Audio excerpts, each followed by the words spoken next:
I used to brag about 17-hour days like they were a Boy Scout badge.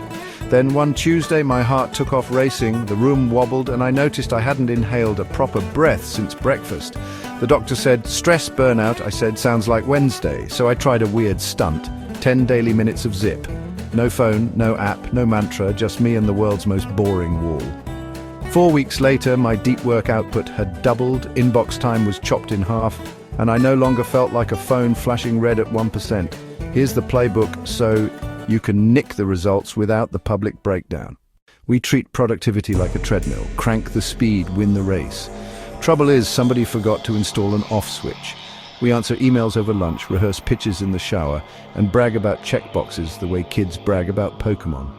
Science calls it continuous partial attention, which is fancy talk for cortisol through the roof and short-term memory tap dancing on quicksand. Push harder, remember less.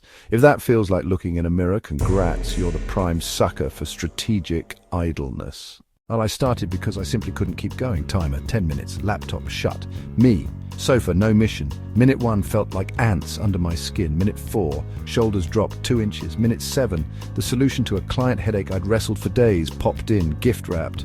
Ding, timer rings.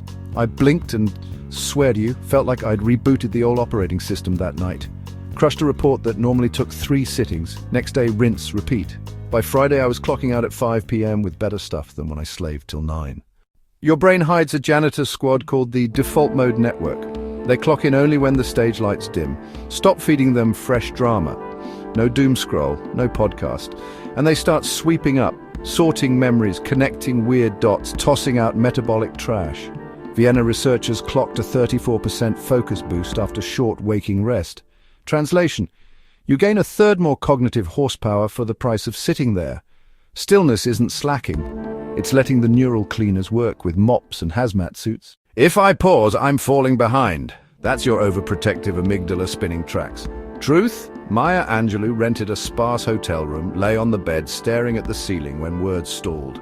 Bill Gates disappears into a forest cabin twice a year for think weeks filled mostly with trees and silence. None worried about looking lazy because they cracked the code. Output per hour beats hours logged. Treat rest as part of the job description, and guilt dries up like a raisin in July sun. 1. Anchor it after coffee. 2. Pre-lunch slump whenever energy dips. 1. Silence the circus. Airplane mode the phone. Close the laptop. Yeet the smartwatch into a drawer. 1. Pick boredom HQ. Sofa, park bench, stairwell. 0 novelty allowed. 1. Set a timer for 10 so you're not peeking at clocks. 1. Thoughts may come knocking, wave at them through the window, don't offer tea. When the ding hits, get up and carry on. No incense, no monthly fee. Brain yapping about deadlines? Tag each thought. Planning, worrying, judging, then exhale. Labeling flips on the prefrontal cortex and calms the limbic circus. Another trick, count outhales to 10, repeat. It's like handing a toddler plastic keys, keeps the noisy part busy while the adults finish their chores. Once 10 minutes feels ordinary, slip micro-nothings into transitions. 5 slow breaths before you open a new browser tab, 30 seconds of silence after a Zoom call, 1 full minute staring out the window before a deep work sprint. Slivers compound. In a month you'll have banked hours of premium reset without booking a yoga retreat or buying a single scented candle. Track one thing only, focused minutes per day. I leapt from 90 scattered to 180 laser sharp in 3 weeks. Most people see a 50% bump inside 7 days. If numbers flatline, stretch the daily nothing to 15 minutes. Sometimes the upstairs attic needs extra dust bunny removal. Test drive this for 7 days, 10 minutes, no excuses. Then swing back and tell me the biggest change you spot. I read every comment and I'm genuinely curious if your brain fireworks match mine. The Dutch have a word, Nixon, literally, to do nothing. They're among the planet's most productive workers, yet schedule white space the way Americans schedule meetings. If an entire nation famous for cheese, windmills, and multinational giants can sit still without imploding, so can you. After a month, my sleep latency, geek speak for how fast I conk out, plunged from 40 minutes to 8. I quit rage-scrolling headlines at 2 a.m. because my brain no longer needed cheap dopamine to offset the daily cortisol bar. Doing nothing in daylight made doing something at night, like reading 2 pages, feel fun again.